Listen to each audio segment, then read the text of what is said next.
Today is episode 3 of When Is It About the Patient? Today we have a really very interesting topic that we probably won't have enough time to cover everything we want to cover, but it is dealing with mental health. As we know, we have a mental health crisis right now in our country. And I have Marianne Osage with me, who has over 30 years of experience in mental health care, and she's going to talk to us about mental health. Carrie, my co-host, is here, so we will get the party started here. And I think the first thing we'll talk about is signs to look for. I'm really paying attention to this Ethan Crumbley trial that's going on right now in Michigan. And in my humble opinion, and I'm not a clinician, that kid was crying for help and was ignored. You looked there, they were showing his journals on the news last night, and it broke my heart. And I see him when they do show him, and those synapses weren't all firing at his age, and he had no idea what he was getting himself into when he took that kind of school and shot those people. And he was crying to his parents, and they did nothing. So I think a good thing to talk about is some of the things to look for. Okay. As with adolescents, or really anybody of any age, the key thing is really observation. So you know your child and you know what their normal routine. So when you start seeing any kind of changes, they start isolating, they don't talk they change their physical appearance, they start wearing black clothes, their peer group, they change their peer group. You see them, not eating as much, their grades are falling, poor concentration, their sleep is different, they're staying up all night, spending more time on social media. You just really, if you really observe, you'll start noticing those things. And the biggest thing is really getting a good assessment of how serious the problem is. Mental health runs from, mild anxiety to depression to very severe depression to, some of the psychotic illnesses, bipolar, schizophrenia. So it's really important to first observe and then to get them hooked up with a professional that can do a really in-depth assessment to determine what they're feeling. So Marianne, if you're noticing these things in your child or anyone, and you want to get them hooked up with a professional, so how do you go about that? Do you where do you start with something like that? Well, as a family member, you would first start, number one, determining the emergency. Is it something really serious, like they're suicidal? Then that require emergency. And if it's just mild changes starting, I would take them to their primary care doctor, share what your concerns are, ask them for a referral to a behavioral health specialist. And behavioral health specialists, there's different certifications. So you can go to licensed social worker, licensed counselor, even a psychologist. That those people are not able to prescribe medication. So they would just be using screening tools to assess, the seriousness. And then they would possibly refer to a psychiatrist if they feel, medication needed. How do you sort out teenage rebellion from mental health changes? That's a really good question. So as a parent, did you lay a good foundation? Do you have a consistent way, your home life runs? You have dinner at the same time. Did you really lay a good foundation where you know where your child is and what they're doing, what their grades are, so you'll know if you've had a child that's been very compliant, getting good grades, and then all of a sudden things change. So then you need to start digging in. Is there any kind of experimental drug use going on? Is it something more serious, like a true mental health condition going on? So it's kind of natural for kids in their teenage years to get a little more rebellious. But when does it crisis that needs further in-depth, analysis to determine if something deeper is going on than just them being normal teens. What about adults? Are there different signs that you look for in adults? Let's say your spouse. Okay. They're called the neurovegetation of like, so those are our basic, things like, are they not sleeping as many hours a day? Are they sleeping too much, not sleeping enough? Has their appetite changed? Is their concentration and attention changed? So you look for all of those changes. And that's really where you get to know your family member. And oftentimes it's really important when you're assessing a member to determine who is their healthcare.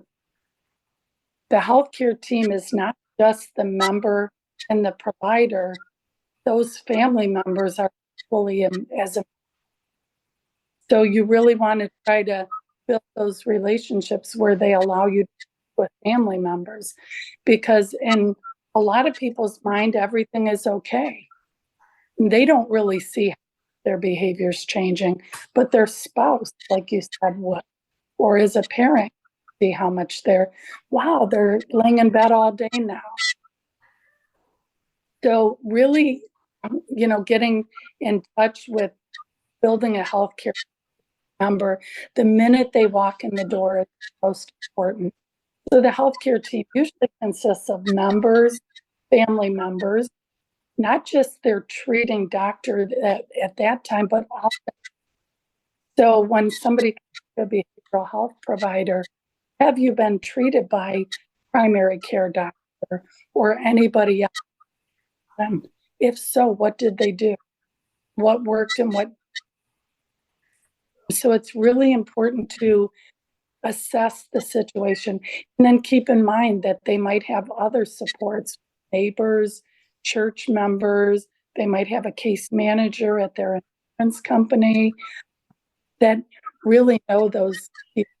And when you're dealing with somebody in crisis, you really want to look at, we call them in the insurance world where I worked, factors. Like, what are the things somebody really needs to successfully heal themselves? The people that with mental health problems do the best have a strong support system. But it's analyzing what kind of support do they provide. If I say to you, my support system is neighbor, and I am, really not able to care for myself, bathe myself, I'm probably not going to feel comfortable letting my neighbor in and bathe me. So when we're assessing what their level of function, activities of daily living, are they not showering? They're probably, if they tell me their only support is neighbor, I'm going to probably need to get some home health aides to help them with those things like bathing, cooking, cleaning, where they may not let their neighbor in and knowing how much they're struggling. Marian, how much does and I'm not talking about drugs to help with mental health, but how much, so if you have a cardiologist prescribing this and I don't know, various pulmonologists prescribing this and your family care is prescribed one or two medications, do you guys, when you see someone come in and you look through their list of drugs, can you or do you assess the various side effects that could then trigger some of these anxiety, mental health issues, and maybe removing a drug? Or, I mean, is that part of an assessment of somebody when they come in? What kind of current medications they might be on and how that may affect behavior? It depends on the care setting that you're working in, but everything I've experienced, both acute care hospital setting and in the insurance world, we had a pharmacist as part of the members' healthcare team in the insurance world. So absolutely, we not only ask the member, like, what medication you're taking, but the pharmacist insurance world, they do an in-depth analysis of every new member to see, and we would have what were called interdisciplinary care treatment team meetings, and they would bring up those things, that this medication, it's called the drug to drug interaction. This is not going to work well with this. So we need to look at changing that. So yes, that pharmacist is, and I'm glad you mentioned that, Carrie, the pharmacist is more and more engaged in the healthcare team. I think they're trying to engage pharmacy more and more on the acute care side. I know we had pharmacy residents that would assess patients and assess their medications. And I know that we had pharmacists who were overseeing patient charts from the ambulatory side. So I think they're trying to engage pharmacy more and more, just because you get so many people who are on a long list of medications, and that's a problem. So yeah, I'm glad they do that on the insurance side too. Yeah, I think the side effects, you just don't know how they're going to all react with, and could cause some symptoms or signs of potential behavioral health, where it could be a medication thing too. Do you think a good first step, let's say you've taken your family member to primary care and they're referring them to a behavioral health specialist, should the next step be a phone call to the insurance carrier to determine coverage, or since they have parity with health benefits, just proceed ahead? Well, one of the pitfalls that I've always is you don't see a lot of the providers interacting with each other. So the first step going to a behavioral health specialist would be to do a medication reconciliation with their primary care doctor, because that's usually the single point of contact, the gatekeeper for that member's care. So saying, this is what the member told me they're taking. What do you have in your records that they're taking? Now, again, keep in mind, members don't always tell their primary care doctors everything either. So if the pulmonologist orders something different and the pulmonologist didn't communicate to the primary care doctor and the member forgets to tell the primary care doctor, that's where it's a struggle. So you could always then reconcile their medications with their pharmacist. We want to see, this member is telling us that they're taking X, Y, and Z medications. And I've worked in programs with the members, the sickest of the sick, the Medicare, Medicaid members, and some of them are taking 20 medications. So it really is a struggle to get a really consistent, reliable medication. And it takes some real digging, to try to track that down, because if you rely solely on what the members do, a lot of them are poor historians. Oh, for sure. I mean, and that goes across the whole spectrum in healthcare once people get older. And sometimes they just honestly forget. But I know a lot of primary care providers prefer that the patient brings in everything they're taking.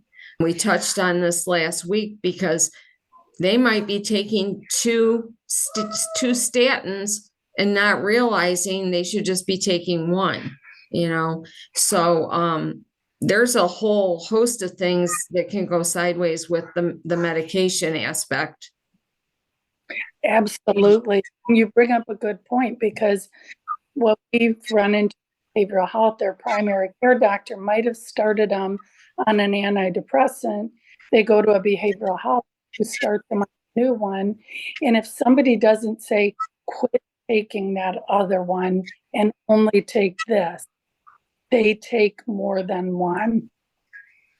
So the only person may pick up on that is the pharmacist. Like, hey, are you really supposed to be taking two of these? But if the member's going to more than one pharmacy to fill their meds, that could be a problem. So that's a good point, that you bring, really trying to sit down with, look at their pills, make sure a list of everything they're taking. If you see duplicates, calling the two different providers that prescribed them to say, hey, which one should they be taking? Yeah, that's just a challenge that all providers face. It doesn't matter what type of medicine that you're practicing, that they all face those challenges with the elderly. And, we all know that the baby boomers are at the age where they are all needing different types of medical care, and it's taxed a lot of specialties, and I'm sure it's taxing mental health as well. Yeah, absolutely. So can we go circle back a little bit to Chris's question? So if we have a family member that we think, or we've seen our primary care, we get a referral to a behavioral health, do we contact insurance? Do we try to find out the benefit? What's our next step in getting this person on the right path as far as seeing that behavioral health professional and starting some healing in that area? That's a great question. As you all know, we should be our own advocates, and we should know our benefits, our mental health benefits. Number one thing, you want to make sure who you're being referred to is in your network, so that you can maximize your benefits and get the best benefit. If you go out of network, you're going to reduce benefits. So first place would be to call your insurance company, say, hey, I'm referred to Dr. Jones. Is Dr. Jones in my network? What is my benefit to see Dr. Jones? So then that member is educated and they know. The insurance doesn't keep track of your benefit if there's any kind of limits. In the mental health world, sometimes lifetime max limits. So it's really, if you know that you can kind of keep track of that, because insurance and providers always do that. So, knowledge is power, and you definitely want to have that information yourself and try to track that down. If you have a member that's not able to do it, a lot of my background was in case management. So I was a registered nurse on the insurance health side. And I knew my members and knew those that needed that extra hand holding. But what I would do is I would come on a conference call and try to model that kind of behavior so that they could hear it from the insurance provider themselves and call their provider. This is what, know their benefits to be, or ask them to speak to a family member so that you're educating the family member as well. That's good. What about tools to assess mental health? I know one of the things that we were going to talk about is the PSS3, I think, and when that's used and how that helps a clinician just determine if someone needs behavioral health management. Yeah, that's a great place to dig into a lot. I will say that mental health is, I mean, it touches everybody's life. If it doesn't touch you personally, it touches a family. And it runs the gamut of things from anxiety to depression to severe schizophrenia, bipolar, where people need to be institutionalized for long periods. When you're assessing, and I will say that I'm seeing medical counterparts doing a much better job of assessing. The PSS3 screener is a patient safety screener, and the 3 stands for 3 simple questions. So, patient safety screener, 3 simple questions. And this goes to any healthcare provider, not just behavioral health provider. The first question, in the past 2 weeks, have you felt down, depressed, or hopeless? So you're trying to determine someone's safety. The next question is, in the past 2 weeks, have you had any thoughts of killing yourself? And then the last question is, have you ever attempted help? So you're creating a clinical snap of what that member's safety level is.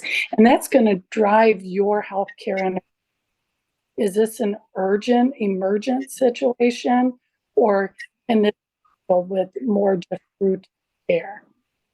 So I will say, when I just moved recently and established with a new primary care doctor and even a new gynecologist. And those 3 questions were part of a routine screening of me. Yeah, So that it's- is. That is part of routine screening for primary care, which Mhm. is a good thing, It is a good thing. although patients aren't always honest. Right. True. Mhm. But that's where, if you look at them, you can see their appearance is very unkempt. Thoughts are very slow. There's poor eye contact. You look at their body language and see, this person really looks depressed. And then you got to start. And so if they're real forthcoming, that's where you use motivational interviewing. And with motivational interviewing in the behavioral health world, it's asking a lot of open. Tell me what your normal day is like. Tell me how you cope with sadness when you're feeling that. Like, you just start digging in, right? Because your observation, this person looks severe.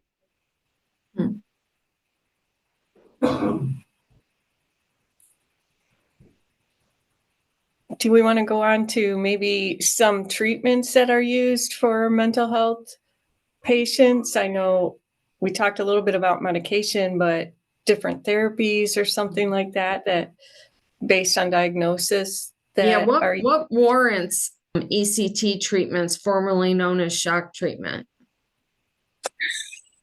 So when you have the old term was endogenous and exogenous, like depression. So is it chemical imbalance, or is it situational factors?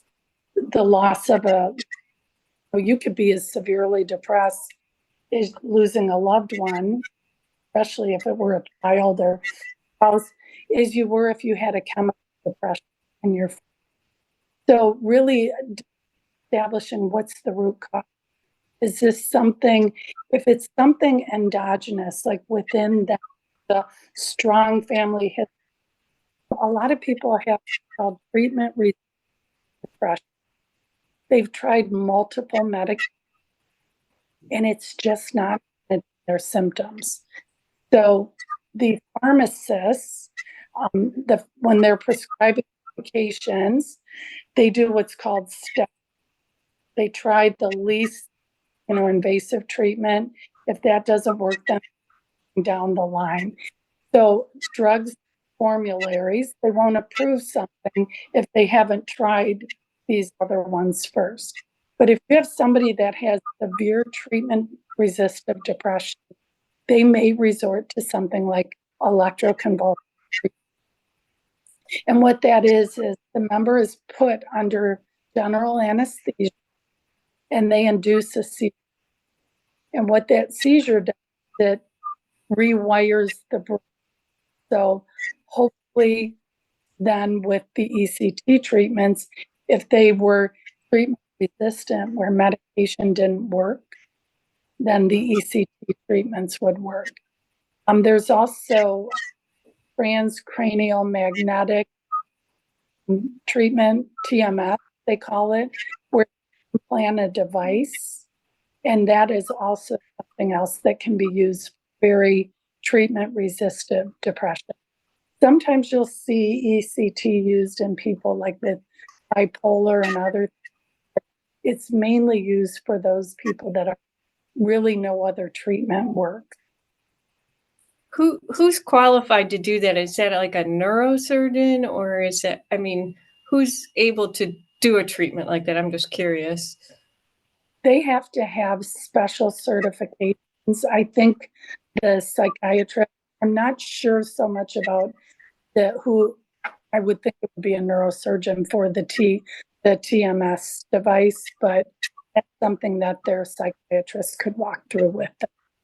So there's always hope. There's always new things coming out, new medications. You know, there's really a lot of different treatment options that they could explore with their provider. The biggest thing I come to when we're talking about treatments is, as a healthcare provider, it's really important to journal and to track progress.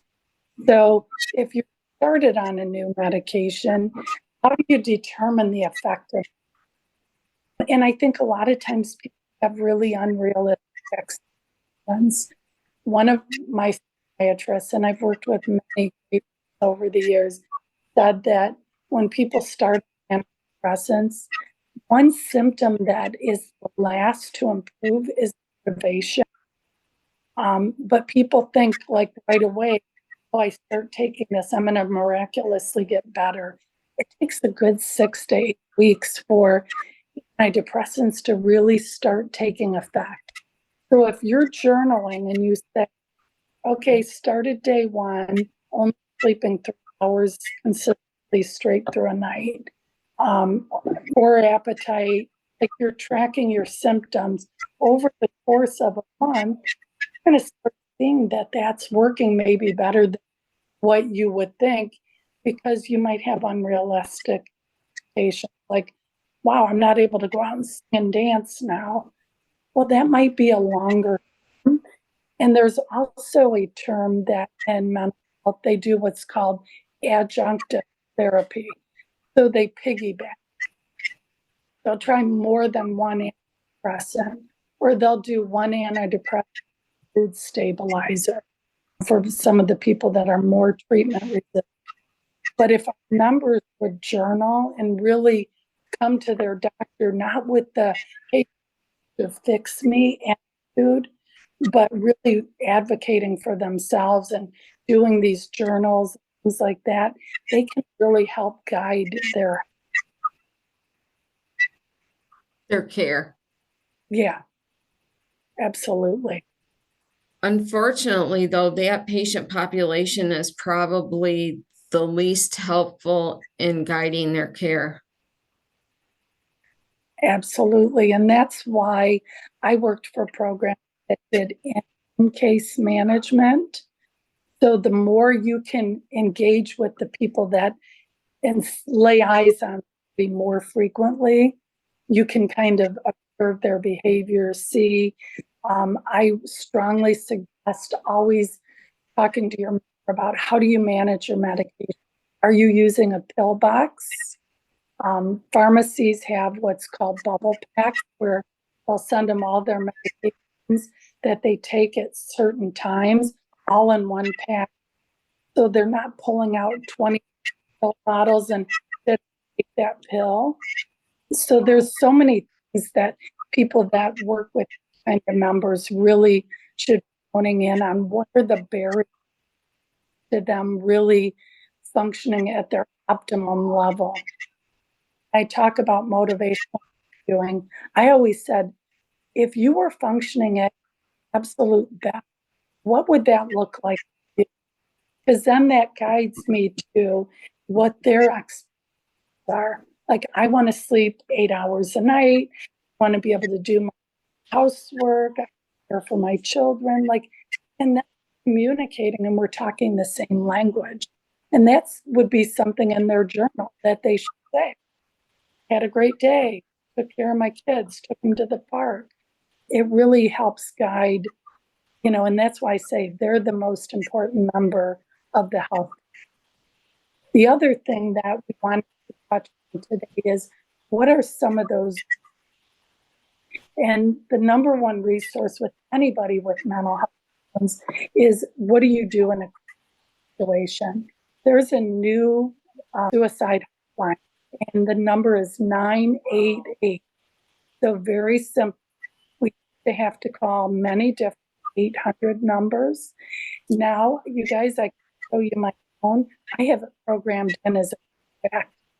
And I told all of my program 988 in your, because when you're going through a crisis, you think, what was that number? You're not going through regular. And the 988, they can dispatch 911. They can, us immediately. It's a 24/7 hotline. So really important to call them if you're, if you feel that just thinking about suicide actively, if there's that time to really with a healthcare professional. If it's something, that needs emergent, call 911, get an ambulance out there to transport them to the hospital. But it's really knowing what those resources, and there's tons of them. Google is any nurse's best friend. There's the National Alliance for Mentally Ill. There's all kinds of support groups, to address any need. If they're struggling to pay for, clothing, food, housing, etc. There's so many resources out there. It's really getting to the root cause of what's causing this problem. And let's start with some really small, SMART goals: specific, measurable, achievable, realistic, and time-oriented. So if my goal is to sleep 8 hours a night, these are the interventions we're going to work on. We're not going to overwhelm and work on 10 different things. We prioritize and see what's the most important. And then we just keep checking in with them and assessing what's your progress. And that's where, when I work with staff, I'm a huge proponent and always do this of using rating scales. So your depression today is a 10, the absolute worst. Okay, 1 week after you started your new medication, what's it today? 1's the best, the worst. So you can track your progress too and guide that member to have those tools. It's empowering the member to, be their own advocate for their health. Are they using genetic testing frequently now? I'm not sure where insurance is at with paying for it, but that's the way of the future. And a lot of people have been adopted, don't know they're have any clinical history around. So it's definitely a way of the future. And certainly I would hope that it's something that would be, routine care when. I know it's big in like maternal fetal medicine, where they screen, but I didn't realize they were doing it for psych. So I guess that's a good thing. Suicide hotline, the 988, that's all across the country, right? That's nationwide. Mm-hmm. Okay. And it just went live not too long ago. So it's, you look at, I've worked in mental health for 40 plus years, and they never developed it. So, we've made such great strides. When I started 3 years ago as a brand new baby nurse working in a hospital, we've made such great strides, but it's really important. I think every single person should have it as a contact. So if you're in this situation, somebody tells you they're suicidal, you immediately go to contact, pull it up. You have to remember, now, what was that number? It should be hard coded into the phone when you get it. Right. Mhm. It should. We'll all have. Yeah. I mean, because you never know. I mean, even if you're not a person who is ever going to need it, you may know someone who will. Yes. And one other thing I want to just kind of briefly touch on with you guys in working in mental. So when I was in the hospital setting, people go from provider. If they don't like what they're being heard, they go to the next doctor. And especially with people that are really chronically mentally ill. So getting that good solid history of done, what's worked, what didn't, is really hard. And most people, when they go into the hospital, they're treated by a hospitalist, somebody who only treats them at a point in time. And the hospital doctors often communicate with their urgent doctors.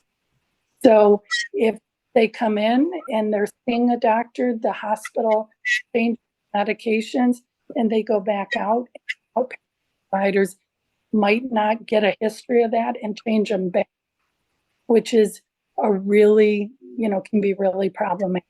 So it's really teaching our members to really question what they're taking and advocate, keep a list, pocketbook, their purse, their whatever, and take every provider, keep it up to date and current so that everybody knows what they're taking and what they've tried, because it makes no sense to somebody on a medication hospital that we already know they tried before work.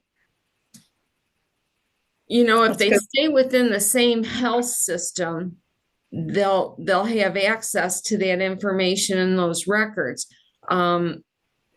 Although those type of patients don't give a lot of thought to that when they're seeking out care. Am I staying in the same network so they'll have my records or whatever? They don't think about that.